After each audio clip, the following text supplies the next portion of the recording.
Oindala 5 bat urte iritsi zitzaigun gonbidapena, ikastaro baten hartu genuen parte, asko gustatu zitzaigun ideia.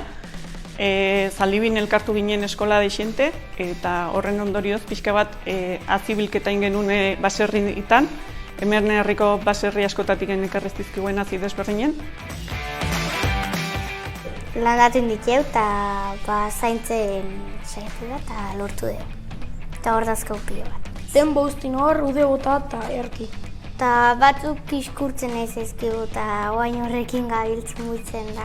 Eta egin nintula mural hauek azik nola atea, tomatik. Prozesu bat, ikusteko nola indikeu.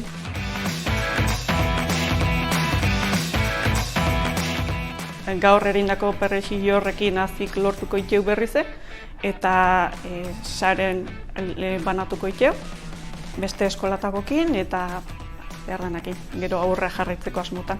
Ikasleek oso gustoa, motibatuta, perejil azik ere inditue ikasleek. Hemen herri honetan egia da beserrik oso gertu dauzka, baina umek geotak kaletarragok dira, eta pixka bat bultzadatxoa emateare importantea iruditzen zitzaigun, kasu honetan. Eta egia esan motivazio handikin.